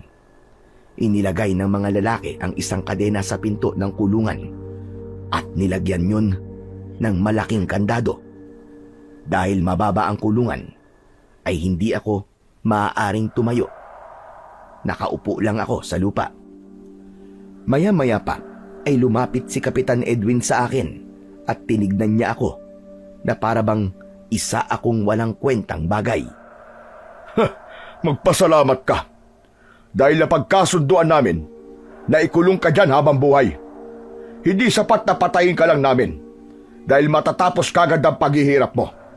Ang dapat sa'yo ay habang buhay na magdusa. Nagkakamali po kayo, Kapitan Edwin. Hindi po ako ang aswang. Hindi po ako ang pumapatay. Maniwala kayo sa akin. Wala namang kriminal na umamin sa krimeng ginawa niya. Sagutin mo nga ako. Saan ka ba talaga galing, ha? Sinadya mo bang mapunta sa aming baryo para dito ka magasik na kasamaan mo? Paano ko po masasagot ang tanong nyo? Kung sanggol pa lang po ako nung dinala po ako ng nanay ko kay Lolo Betong. Sinungaling! Napakabata mo pa pero ubod ka na ng kasinungalingan. Sa bagay, hindi na dapat ako magtaka kung ganyan ka magsalita. Nagawa mo ngang pumatay eh. Magsinungaling pa kaya? Hindi po ako sinungaling. At hindi po akong pumatay sa mga tao. Maniwala naman po kayo sa akin, Kapitan, oh. Hindi ko po magagawa mga binibintang niyo sa akin. Wala na silbi mga sasabihin mo. Dahil wala nang maniniwala sa'yo. Tandaan mo, habang buhay kang nakakulong dyan, marami kang pinatay na mga tao. Kaya yan ang kaparusahan na dapat sa'yo. Ngumisi si Kapitan Edwin at saka siya tumalikod para maglakad na palayo. Nanghihinang napakapit ako sa rehas na kawayan habang pinipigilan ko ang aking mga luha na pumatak. Nang sandaling yon, napagtanto ko na walang maitutulong kung iiyak ako ng iiyak. Ang kailangan kong gawin ay patunayan sa mga tao na hindi ako aswang at hindi ako ang pumatay sa mga tao sa aming baryo. Pero alam ko na mahirap gawin yon, lalo na't nakakulong ako at tila sarado na ang isip ng lahat sa mga paliwanag namin ni Lolo Betong. Pagsapit ng hapon ay may 2 tanod na dumating para bantayan ako. Maya-maya ay magkasamang dumating sina Lolo Betong at Dodong. Awang-awa sila nang nakita nila ang aking kalagayan. Napakahayop talaga ng Edwin na yon. Hindi na siya naawa sa iyo, apo. Ikinulong ka niya na para bang isang mabangis na hayop. Sinabi mo pa, Mang Betong. Kung hindi nga alam masamang pumatol sa matanda, isa-isa kong bubunutin ang bigote nun eh. Huwag na po kayong mag-alala sa akin. Ayos lang po ako rito. Pinakain po nila ako ng tinapay kanina. Ang sabi po ni Kapitan, habang buhay daw po akong ikukulong dito, kaya panigurado po na palagi po ako nilang bibigyan ng tubig at pagkain para mabuhay po ako.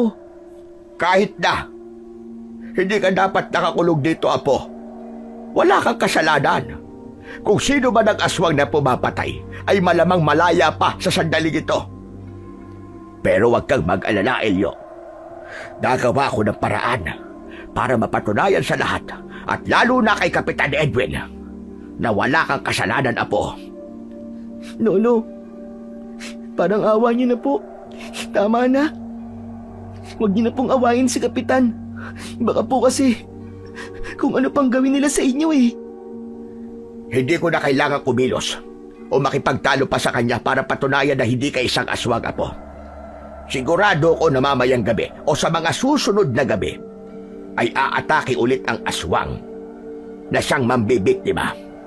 At kapag nangyari yon, kapag may namatay na naman, ay doon nila malalaman na hindi ikaw ang aswang.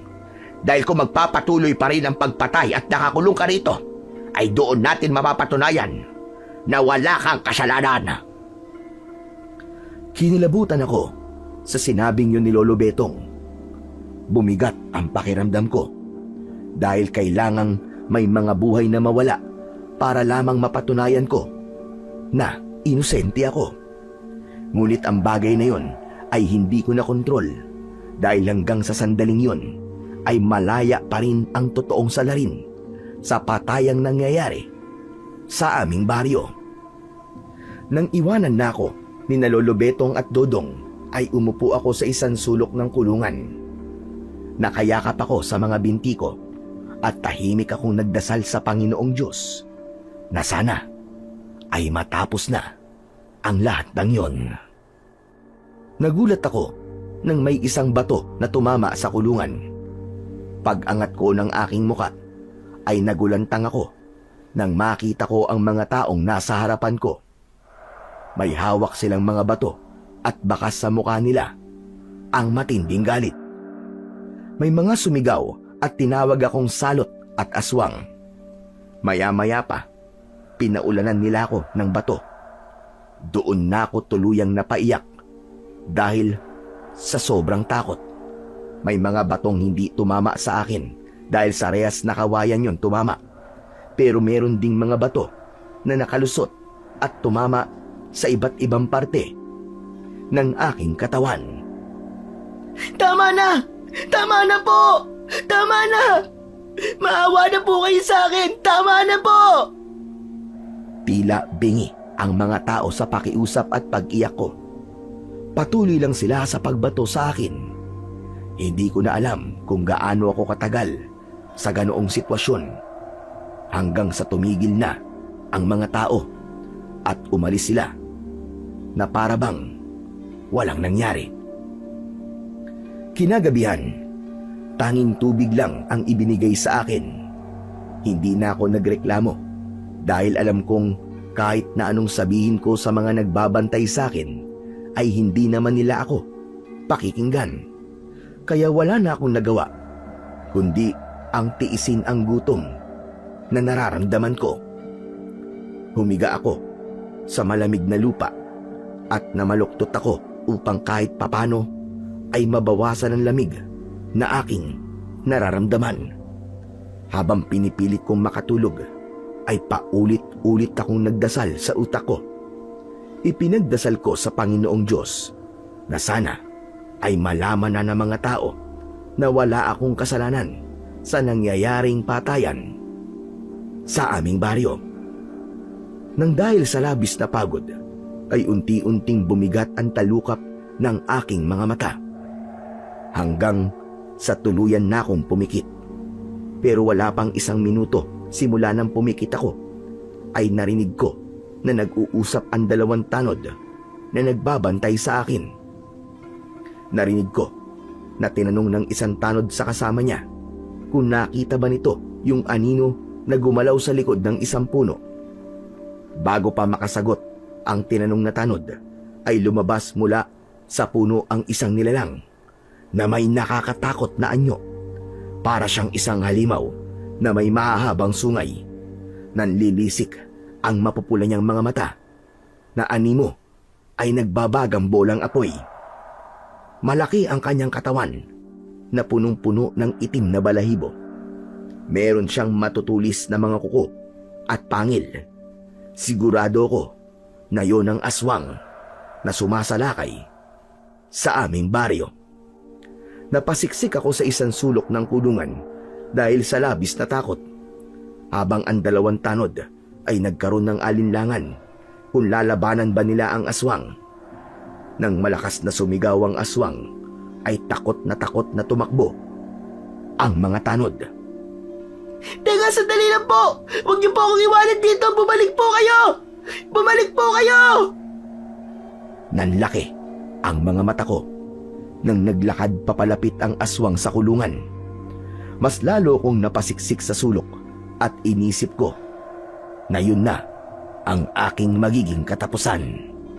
Huminto ang aswang sa harapan ng kulungan at walang kahirap-hirap na sinira niya ang kulungan gamit ang kanyang matutulis na mga kuko.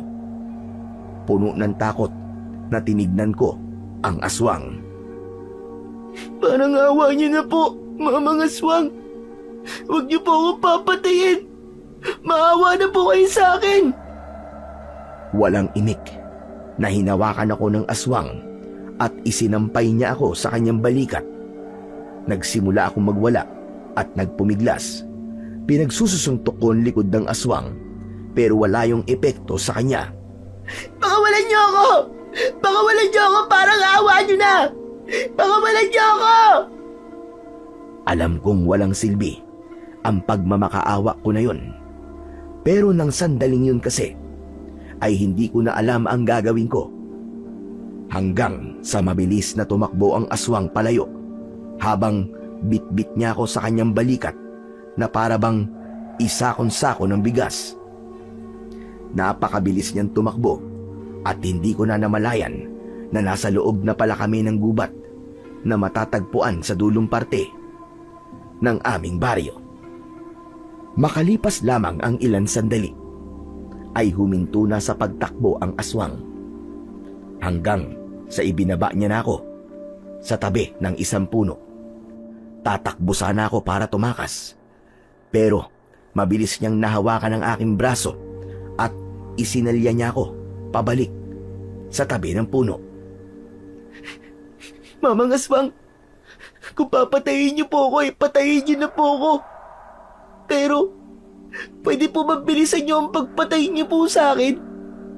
Yung po bang hindi ako masasaktan? Elio, Po? Teka, kilala niyo po ako? Paano niyo po nalaman ang pangalan ko? matagal na akong nakasubaybay sa iyo sa malayo. Ako yung ama. Ako si Dumalupig. Isa akong aswang na kung tawagin ng mga tao ay halagoba. Ikaw ang aking naging anak sa isang mortal. Hindi. Hindi totoo ang sinasabi mo. Hindi isang aswang ang tatay ko. Hindi pa ba malinaw na patunay ang sungay na meron ka? Nang tumuntong ka sa edad na 12, ay unti-unti nang nabuhay ang pagiging aswang mo. Natigilan ako sa sinabing yun ng aswang na si Dumalupig. Pinagmasdan ko ang itsura niya at kahit nakakatakot ang anyo niya, ay unti-unting naglaho ang takot na nararamdaman ko. Kung ikaw ang tatay ko, bakit hindi kita kasamang lumaki? Bakit kailangan akong ipamigay ng nanay ko? Dahil ayaw namin mabuhay ka bilang isang aswang. Sa hindi sinasadyang pagkakataon, ay umibig ako sa nanay mo, Elio. At ganun din naman siya sa akin. Nabuo ka namin at nabisyod tinutulan ng aming lahi. Kaya sinabi ko sa iyong ina na dalhin ka niya sa malayong lugar na ginawa naman niya. Pero sinundan siya ng mga kalahi kong aswang dahil ang nais nila ay mabuhay ka na kagaya namin. Kaya ibinigay ka niya sa matandang lalaki na nag-aalaga sa iyo ngayon. Sa kasamaang palad, pinatay ng ibang lahi ng mga aswang na yon ang iyong ina. Ang lahi ng mga aswang na yon ay matagal ng kalaban ng ating lahi. Matagal kitang hinanap, Elio. At matagal rin akong nakabantay sa iyo nang hindi mo nalalaman. Nandito ako sa baryo niyo upang bantayan ka. Kaya kung iniisip mo na kukunin kita sa nag-aalaga sa iyo ngayon ay nagkakamali ka. Sadyang kailangan ko lamang na magpakita at magpakilala sa iyo dahil kailangan kitang iligtas. Naniniwala na po ako sa inyo na kayo po ang tatay ko. Yan po kasi ang magpapaliwanag kung bakit po ako biglang tinubuan ng sungay. Pero hindi po ako naniniwala na nandito kayo para lamang po bantayan ako. Kung babantayan niyo lang po ako, bakit kailangan niyo pa po pumatay ng mga inosenteng tao? Nang dahil po sa ginawa niyo, ako tuloy ang pinagbibintangan na gumawa ng lahat ng pagpatay. Nagkakamali ka sa paratan mo sa akin, anak. Hindi ako ang aswang na pumapatay sa inyong baryo. Pero, ang sabi po nila, may mahabang sungay din po yung aswang na pumatay po dun sa mga tao sa baryo namin. Gaya po ng sungay na meron kayo. Hindi ako ang aswang na yon. Ang aswang na yon ay isa ring hanagop na kagaya ko. Si Daluyong ang aswang na yon. Kalaban siya ng ating lahi. Siya ang pumatay sa iyong ina. Nandito siya dahil hinahanap ka niya. Nais kanyang patayin dahil gusto niyang ubusin ang lahi natin. Alam niya na kapag napatay ka niya, ay mapuputol na ang ating pagpaparami. Totoo po ba yung sinasabi ninyo? Walang dahilan, anak, para magsinungaling ako sa iyo. Diretso kong tinignan si Dumalupig sa kanyang mga mata. Naramdaman ko ang sinseridad sa mga salitang kanyang binitiwan. Nang sandaling yon ay hindi pa rin ako makapaniwala sa mga katotohanang nalaman ko. Kahit kasi bigla na lang akong tinubuan ng sungay, ay hindi ko inisip na maaari palang anak ako ng isang aswang. Maaari ba kitang mayakap, aking anak? Walang pag-aalinlangan akong tumango. Yumuko si Dumalupig at sa kanya ko niyakap. Hindi ko na napigil ang mapaluwa dahil sa labis na kasiyahan ko ng mga oras na yon. Kahit isang aswang ang tatay ko, ay tatay ko pa rin siya. Siya ang isa sa dahilan kung bakit ako nabubuhay sa mundo. Ngunit biglang humiwalay si tatay sa akin nang luminga siya sa paligid. Inamoy niya ang hangin. Kahit hindi ko alam kung bakit niya yung ginagawa, ay may kabakong naramdaman. Tay, bakit po? May problema po ba? Hindi maaari ito. Nararamdaman ko si Daluyong. Nasa paligid na siya. Napakapit ako sa braso ni tatay nang mula sa isang puno na nasa aming harapan ay tumalon ang isa pang aswang. Mas malaki siya at mas nakakatakot ang kanyang itsura. Wala siyang balahibo pero kulay abo ang kanyang balat. Nakakatawa naman na nagtagpo na kayong mag-ama. Pero nakakalungkot din na ito na ang una't huli niyong pagkikitang dalawa dahil sisiguraduhin ko na mapapatay ko na kayong dalawa ngayong gabi. Maraming salamat, Dumalupig, dahil ikaw na ang gumawa ng paraan para madali kong mahanap ang iyong anak. Hindi ako papayag. Napatayin mo ang aking anak, Daluyong. Binibigyan kita ng pagkakataon na umalis at lubayan mo si Elio. Dahil kung hindi, ikaw ang mamamatay ngayong gabi. Wala akong dahilan para sundin ang gusto mo, Dumalupig. Kailangan kong ubusin ang lahi nyo upang ang aming lahi ang hihiranging pinakamalakas na mga aswang. Sabagay, hindi na kita dapat pampatakasin dahil mas mabuting patayin na lang kita. Anak, magtago ka muna. Siguraduhin mo na ligtas ka. Kailangan ko nang harapin si Daluyong para matapos ng kanyang kasamaan. Nang dahil sa labis na takot, ay agad akong naghanap ng mapagtataguan. Nagtago ko sa likod ng isang malaking puno. Sumilip ako upang makita ko kung ano ang mangyayari. Nagtama ang mga mata ni na Dumalupig at Daluyong. Pakiramdam ko ay panaginip lamang ang lahat ng yon. Hindi ko akalain na makakasaksi ako ng dalawang aswang na maglalaban. Galingan niyo po, tatay! Huwag po kayong papayag na magtalo kayo! Malakas na sumigaw si Daluyong at mabilis siyang umatake.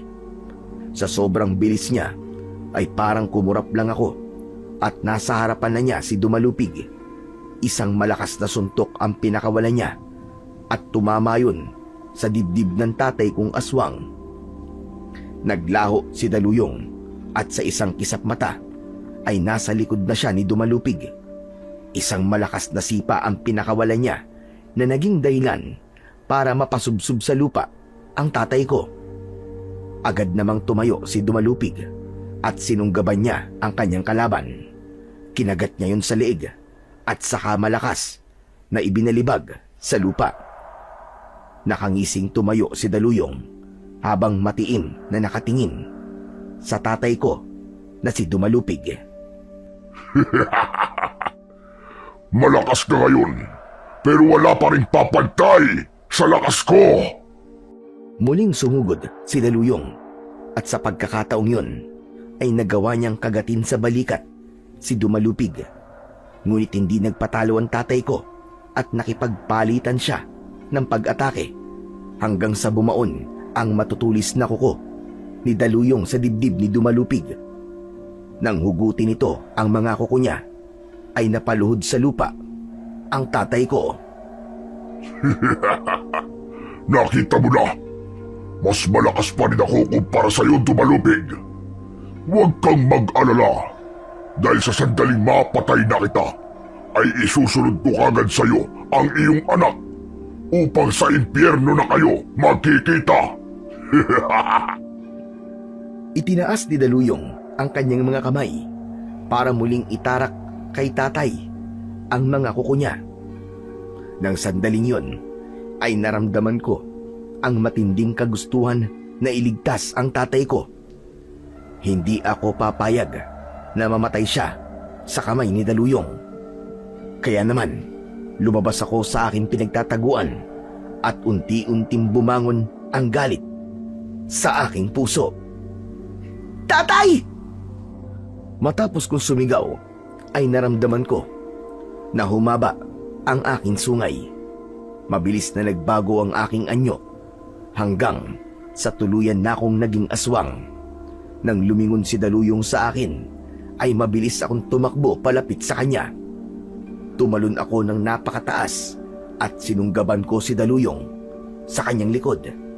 Ibinaon ko ang matutulis kong mga ngipin sa balikat niya at marahas ko yung hiniklas.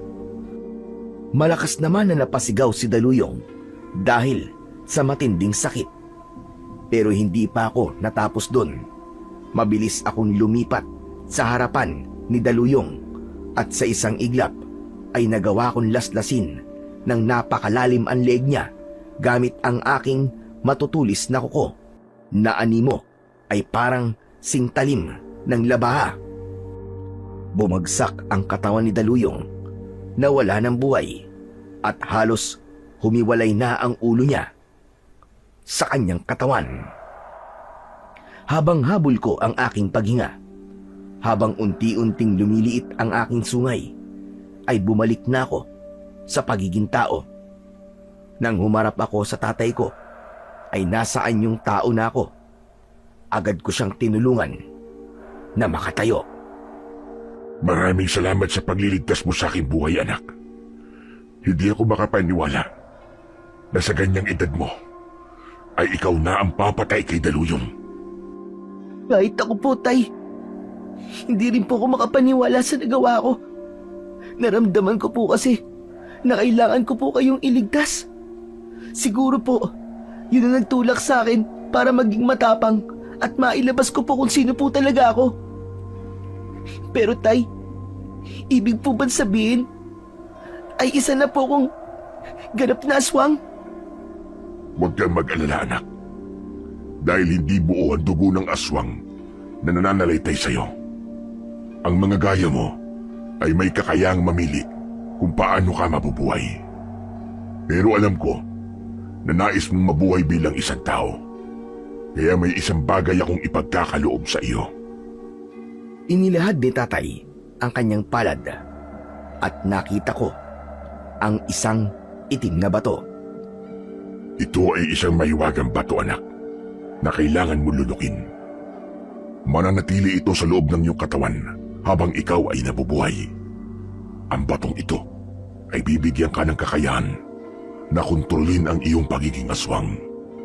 Gamit ang iyong isip ay magiging aswang ka lamang sa sandaling naisin mong maging aswang upang ipagtanggol ang iyong sarili sa kapamakan. Walang pagdadalawang isip na kinuha ko ang itim na bato at nilunok ko yun. Naramdaman ko ang paggapang ng bato sa aking lalamunan. Wala pang isang minuto ay naramdaman kong nawala na ang aking sungay. Hala! Nawala po ang sungay ko, Tay! Maraming salamat po! Tandaan mo, anak. Maaari ka pa rin maging aswang. Pero yun ay kung nais mo lamang. Maaari mong gamitin ang pagiging aswang mo upang ipagtanggol ang mga mahal mo sa buhay. Salamat po. Salamat po, Tay. Napakasaya ko po.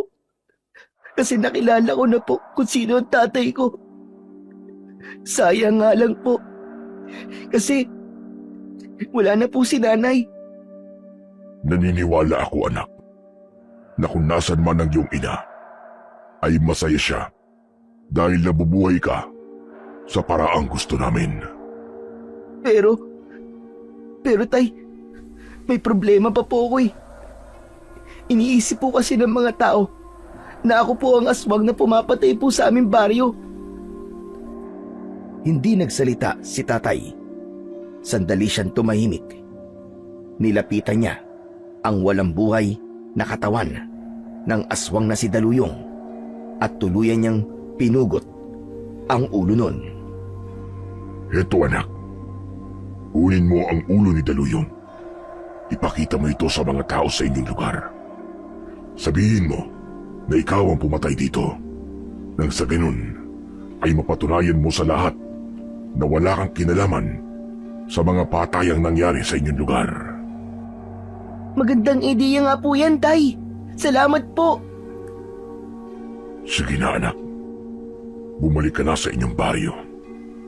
Huwag kang mag-alala dahil palagi lang akong nakabantay sa iyo at nakasubaybay. Sigurado ko na hindi pa ito ang ating huling pagkikita. Mag-iingat ka, anak. At palagi mong tatandaan na mahal kita. Nang kunin ko ang ulo ni Daluyong, ay mabilis na nawala si tatay sa harapan ko. Napangiti na lang ako ng sandaling yon dahil sa labis na kasiyahan. Dahil sa wakas ay nalaman ko na ang aking pinagmulan. Doon ko napagtanto na tama si Lolo Betong. Lahat ng mga nangyayari sa buhay ng isang tao, maganda man o hindi, ay merong dahilan. Hindi na ako nagtagal sa gubat at nagsimula na akong maglakad pabalik sa aming baryo. Nadala ang ulo ni Daluyong. Makalipas ang ilang minuto ay nakarating na ako sa aming baryo. Habang naglalakad ako sa gitna ng daan, ay nakita ko sa aking unahan ang mga kalalakiang naglalakad ng mabilis papalapit sa akin. Nanlaki ang mga mata ko nang malaman ko na sina Kapitan Edwin yun at ang ilang tanod. Kasama rin nila si Lolo Betong. Lahat sila ay nagulat nang makita ang dalakong ulo ng aswang. Si Lolo Betong lang ang lumapit sa akin.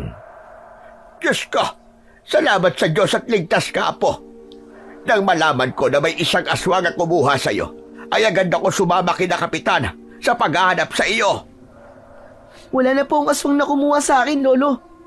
Ito na po. Natalo ko na po siya. Ibinato ko sa paanan ni na Kapitan Edwin ang pugot na ulo ni Daluyong.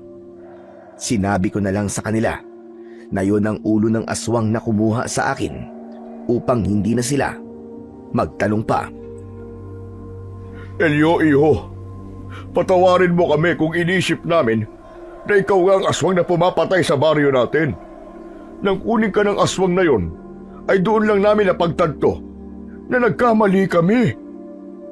Pero Elio, paano mo napatay ang aswang na yan? Importante pa po ba yung kapitan?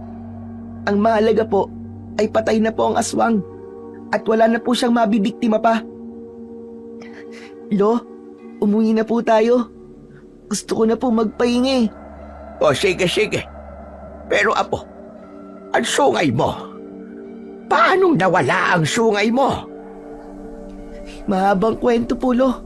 Sa bahay na lang po natin pag-usapan. Pagod na po ako.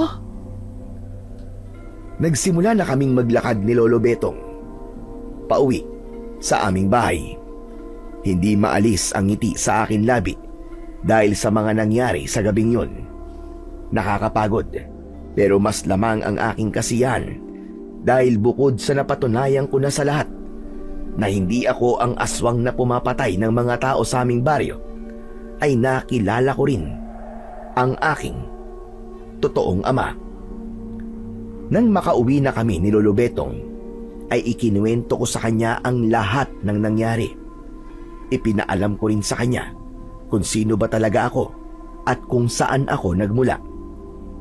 Maging ang dahilan kung bakit nawala ang aking sungay ay sinabi ko rin sa kanya.